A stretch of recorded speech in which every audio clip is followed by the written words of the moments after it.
Para mim é uma alegria estar aqui hoje com vocês, né? E para eu estar aqui hoje, eu posso te dizer para você que é um milagre. E se eu perguntar a cada um de vocês se vocês acreditam em milagres, vocês vão dizer para mim que acreditam no milagre. Mas para eu estar aqui hoje, quando cada um falou o propósito muito extraordinário, muito bom, né, bonito, e ali eu vi que foi o próprio Deus que falou comigo. E ele dizia para mim, fala, renúncia. A renúncia é a chave da vitória. E para eu estar aqui hoje, eu tive que renunciar muitas coisas que eu era apegado, para que Deus pudesse fazer algo sobre a minha vida. E se você está aqui, não é por a nossa força, não é pela nossa sabedoria, não é porque a gente fomos espertos, não é porque a gente deu um jeitinho, não. Se eu e você está aqui hoje, porque somos privilegiados por Deus e porque Deus queria que você estivesse aqui hoje. E você está aqui hoje sentado, você está no centro da vontade de Deus. Então isso é uma graça imerecida de Deus. E cada um de nós temos uma história. E eu tive a minha história, ela não é diferente. Eu sou de Salvador, sou baiano, estou aqui dentro do estado do Ceará há 4 anos e alguns meses, e estava em uma situação tão difícil da minha vida. Talvez a minha mãe teve 12 filhos, e cada um com um pai diferente. Eu não tive o privilégio de conhecer o meu pai. No meu documento não tem o meu pai. E todos nós temos o sonho. Eu acabei de escutar aqui do senhor ali que ele tinha um sonho de ser jogador de futebol. Eu também tinha esse sonho. Talvez eu tenha um sonho também de ser um médico, um engenheiro. Alguma coisa de bom eu queria, creio que todos nós queríamos. Mas talvez por conta da minha mãe vir de uma situação tão difícil, talvez por minha mãe ser alcoólatra, talvez por minha mãe também vir de situação das drogas, e aquilo era o caçula da família, talvez minha mãe queria me bater, me espancar, uma surra que não era muito adequada para bater em um filho, e eu procurei a solução do meu problema, que era a rua. E a rua para mim era a solução do meu problema. Eu fui para resolver um problema na rua, mas chegando lá, o problema, cada vez mais, ele foi se agravando, ele foi se alastrando, não vinha resolvendo o meu problema. Chegar a um ponto de eu conhecer juizado de menor, chegar a um ponto de eu conhecer várias substâncias de drogas, e chegar a um ponto que mais pesado ainda foi uma droga que ela lastrou os 4 cantos do mundo, e elas não mediu nem classe, nem médio, nem rico, nem pobre, nem branco, ou nem azul, ou nem amarelo. Ela veio de tal forma que eu me apaixonei pelo crack. O crack era o meu tudo para mim. Eu nunca imaginava que um dia eu poderia deixar de usar o crack, porque o crack era tudo. Eu faria tudo pelo crack. Mas uma coisa que me chama mais atenção dentro de tudo isso é que eu fui chegando ao fundo do poço. Chegar a um ponto de eu estar debaixo de um viaduto ali no Orixás Centers, chegar a um ponto de eu estar pesando 42 quilos, chegar a um ponto de eu imaginar e pensar que eu já ia morrer, que nem o pecado mais me queria, nem o pecado mais me aceitava. Sabe por quê? Porque o colega que estava consumindo droga do meu lado, ele dizia, não vou te dar não, porque você está morrendo. Eu não vou te dar não, porque eu não vou, você está morrendo. Talvez ele não queria assumir um homicídio, talvez ele não queria ter um sentimento de culpa, de me dar uma droga e eu morrer. Porque chegar ao ponto de eu estar pesando 42 quilos e pegar uma tuberculose, e perto ia a óbito. Mas ainda nessa situação de calamidade, veio algo que expandiu o nosso país, o nosso mundo também, que foi o quê? A pandemia. E aí se conta em uma razão daquela situação que eu estava vivendo na pandemia, pesando 42 quilos, sujo, fedendo, 15 dias, meses sem tomar banho, porque o crack tira a dignidade do caráter do homem, e cada vez mais eu me jogando no fundo do poço, fedendo, sujo, as pessoas chegam ao ponto de ir para o seu trabalho, ou talvez ir fazer uma academia, ela passava por uma distância para não se aproximar do Kleber, até muitas das vezes os meus colegas que estavam comigo, na mesma situação que eu estava, já passava a me rejeitar, já passava a não querer estar perto de mim, mas naquele momento mais difícil daquela situação que eu estava vivendo, eu quero te dizer para você, que nem eu mesmo tinha mais expectativa de vida. Eu pensava que eu já ia morrer. Mas eu quero te dizer para você que é algo extraordinário. As pessoas, eu perdi o crédito da minha família, a minha família também me rejeitou, a minha família não acreditava mais em mim, as pessoas também, invisíveis da sociedade, olhavam para o meu caso e dizia assim, esse aí não vai sobreviver, porque vocês vão raciocinar agora comigo. Você imagina só, se vocês que tinham uma mãe, se vocês que tinham um pai, vocês não poderiam ter contato nem com sua própria família na pandemia, não poderiam estar sem máscara. Vocês não poderiam ter um contato físico. Agora raciocina comigo, imagina com o Kleber, aquela situação que toda eu estou te contando. Quem é que tinha coragem de se aproximar do Kleber? Quem tinha coragem de dar um abraço no Kleber? Ninguém, já estava invisível da sociedade, porque ninguém queria se contaminar. Mas eu louvo a Deus, glorifico a Deus por esse carisma que é extraordinário. Esse carisma que eu confirmo a dizer que é o próprio Deus, que sai da sua zona de conforto, que sai é uma comunidade, é um carisma que sai de saída, vai em contra do Jesus abandonado. E eu naquele viaduto onde tudo estava perdido, eu pensava que já estava acabando tudo. Chega um número de jovens, um grupo de jovens vindo ao meu encontro. E naquele momento, aqueles pessoal sem máscara, eu não sei o que foi que aconteceu. Aqueles pessoal veio ao meu encontro e me deu um abraço. Mas aquele abraço foi algo extraordinário. Aquele abraço quebrou todo o protocolo, todo o preconceito que eu nunca tinha recebido em todas as minhas vidas. De tudo que eu passei na vida, o que me chocou mais foi esses momentos mais difíceis da minha vida, quando eu dava R$5 ao colega para comprar minha droga, porque eu não conseguia nem andar 30 segundos, 20 segundos, por conta da tuberculose, da enfermidade que eu estava levando, as pessoas capeando minha droga, quebrando minha droga, eu não aguentava correr, e eu pensava que eu já ia morrer. Mas quando aquelas pessoas vêm ao meu encontro, que ele me dá aquele abraço, ele olha para mim. Eu saio do Ceará, eu saio de Fortaleza, por amor a você, Kleber. Por você, Kleber. É por você. Hoje você vai agora para minha casa. Eu começo a olhar e começo a entender, e depois eu não estou acreditando que está acontecendo isso comigo. Eu ainda não consigo acreditar, isso para mim é mentira. E eu começo a acreditar que o Lume, como foi dito aqui, não é um centro de recuperação. O Lume é sua própria casa. O Lume é tua família. O Lume é sua casa. E eu começo a chegar ali naquela Santa Dulce dos pobres, eu começo a entender, eu começo a ver a confirmação da madre, eu chamo da madre porque é a Lívia, mas eu começo a entender que eu chegando ali com toda a minha sabedoria humana, com toda a minha estratégia, e eu disse assim, eu vou ficar aqui só 2 meses, eu vou engordar carne, eu era apaixonado pelo auxílio aluguel, eu era apaixonado pela Bolsa Família. É por isso que eu falei que o meu objetivo era a renúncia, porque eu não conseguiria renunciar a nada disso, porque eu era apegado tudo a isso. Talvez eu já tinha ido em outras casas, mas eu não permaneci, porque algo me prendia. Algo era mais valioso para mim, que era R$1.000 sem fazer nada. Então eu cheguei ali dentro e falei, quando eu ficar com meus 2 meses, com 3 meses, ele não corta o auxílio, o governo, e depois eu capo o gato, depois eu vou me embora. Mas existe uma passagem que diz que vinde a mim todos que estão cansados, oprimidos, que eu vos aliviarei.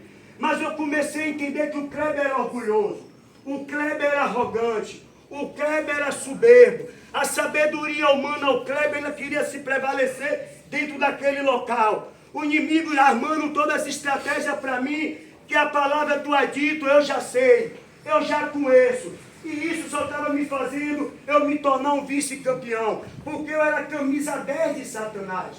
Mas eu não conquistei nada na vida. 44 anos só derrota. Só derrota. E se vocês que estão ouvindo aqui, estão vendo um testemunho verídico e real. Quem passou por isso sabe o que eu estou falando.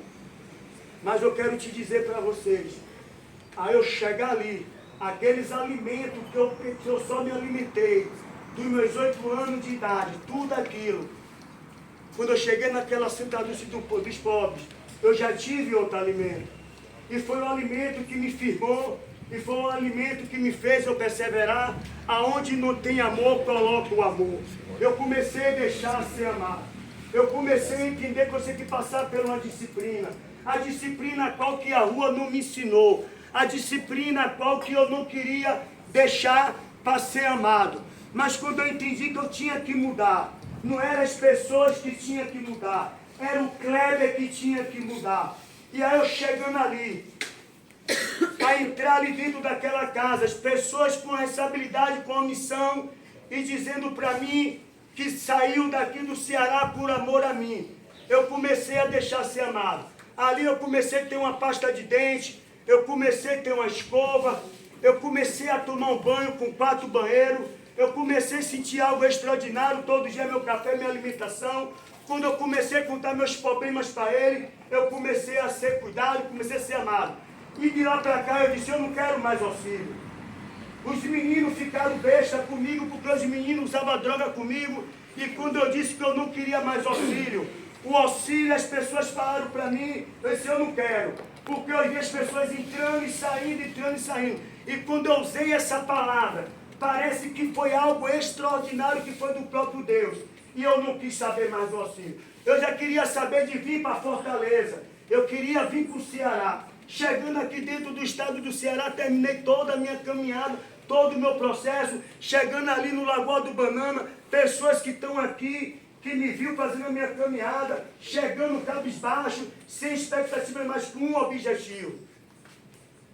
Com um objetivo, eu determinei, eu renunciei. E quando eu vi a Lívia falando aqui, que ela disse, quando ela falou do auxílio aluguel do Bolsa Família, e Deus falou, fala agora também para eles.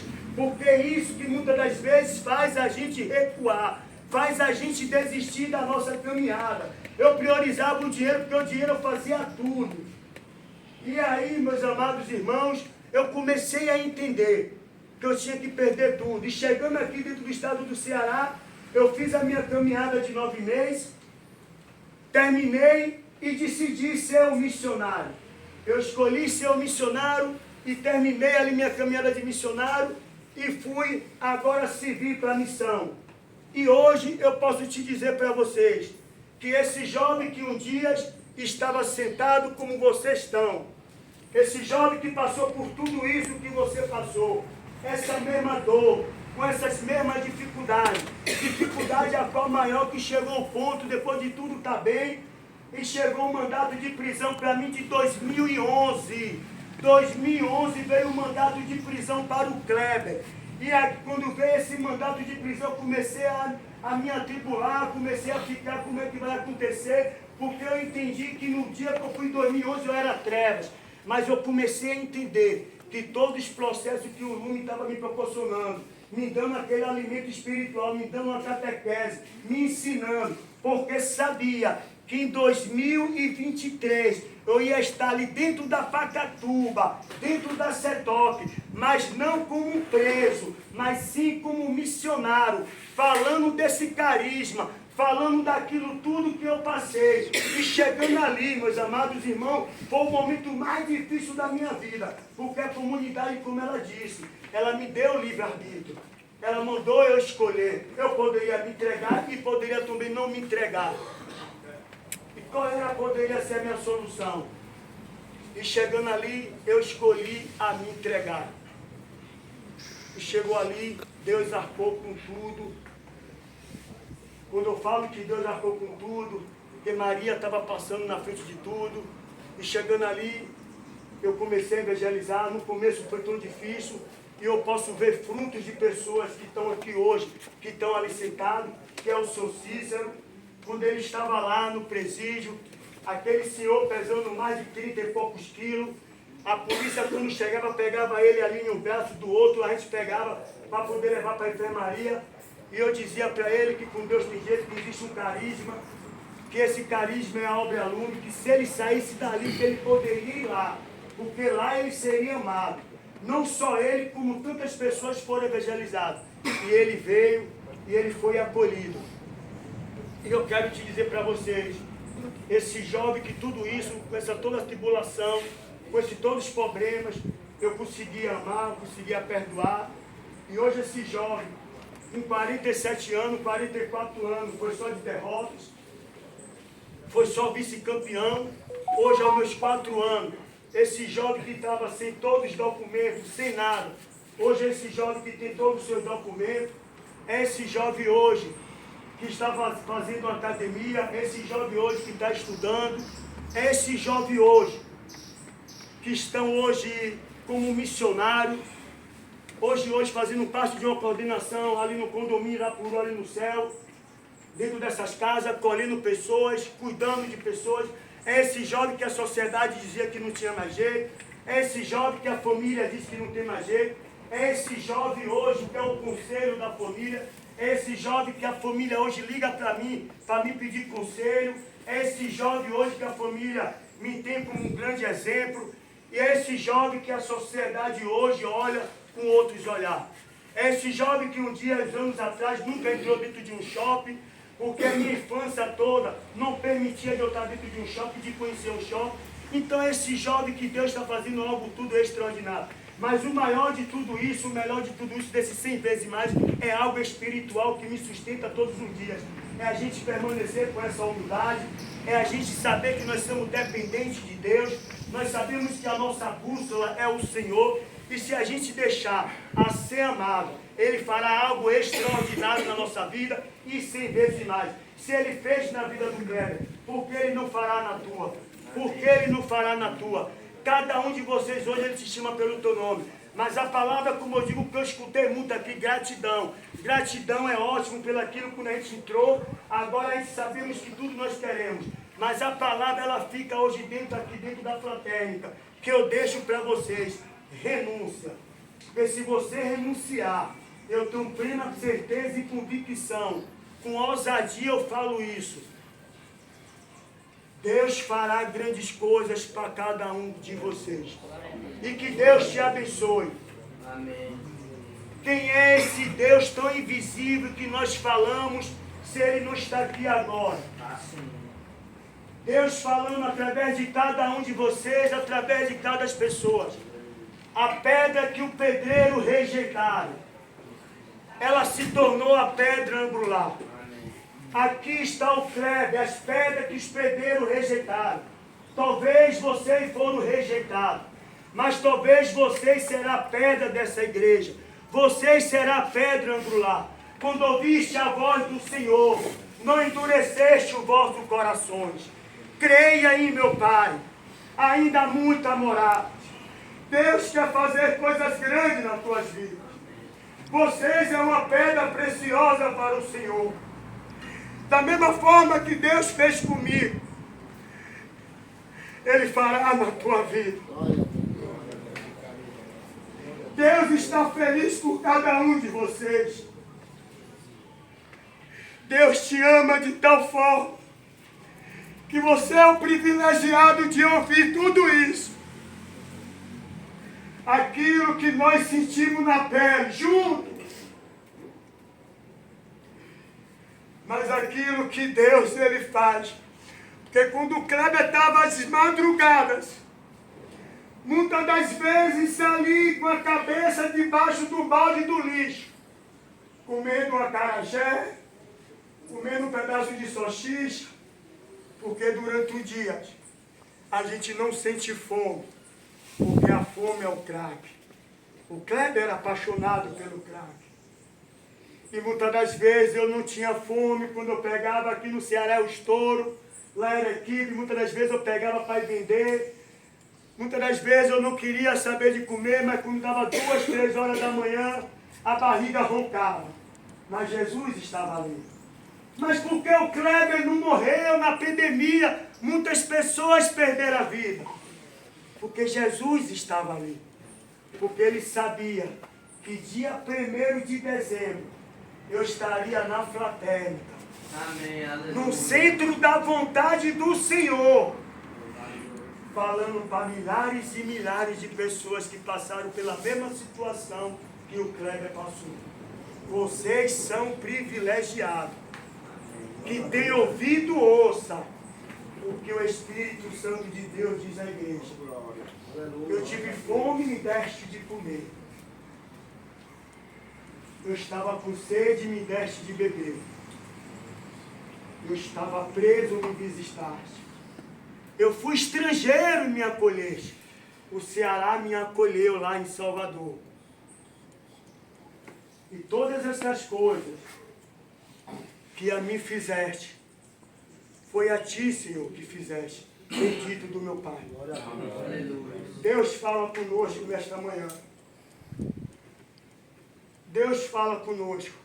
Talvez não são números. Talvez da minha caminhada de 44 no Lagoa do Banana. Todos desistiram. Mas um ficou. Amém. E esse um está aqui falando para vocês. Quem é o próximo aqui na Fraternidade?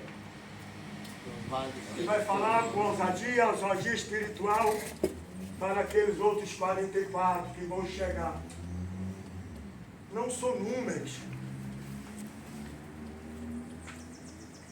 Que Deus abençoe. Amém.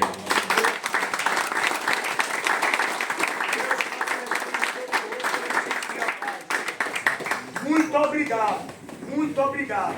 Estamos juntos aí até o fim. Se precisar de qualquer coisa, estamos aí para poder acolher. Quero dar um abraço aqui ao irmão. Aqui é o exemplo que eu vou falar para você. Pode vir. Aqui agora, uns dias atrás, eu estava lá como é a ação de Deus, né? Eu estava lá não é casa de caminhada, lá não é lugar de acolhimento, e ele chegou lá num maior desespero com a família, precisando de um acolhimento, e isso é para vocês valorizar como um prato de comida. Eu sempre digo, eu valorizo a minha caminhada com um prato de comida. Eu fui muito aberto com ele. Aonde eu vou te levar, tem muitas pessoas e você vai valorizar com um prato de comida. Porque muitas pessoas queriam estar aqui. Às vezes está ali no portão batendo. Então se você pegou essa vaga, meu irmão, você valoriza como um prato de comida. Sabe por quê? Porque esse jovem aqui tem uma família linda, tem as famílias, chegou lá no desespero. E aqui, quando eu botava aqui na chamada do Viva Voz, aquele escutando, eu falava para o coordenador daquele irmão, não sei se vai ter vaga, porque nós acolhemos aqui muita gente no dia dos pobres, e no dia seguinte, na segunda-feira, acolhemos, e eu acho que não vai ter vaga não, mas começa a rezar, e a bandeira, todo mundo se de joelho, e eu falava aqui, ó, Jorge, Jesus abandonado está aqui, Jesus está querendo uma vaga, e o que é que nós podemos fazer com essa pessoa? E ele disse para mim, o que é que você vê nos olhos dele? Eu vejo algo que ele está querendo alguma coisa. Então, se o seu coração almeja assim, traz ele agora. E hoje ele está aqui. Amém.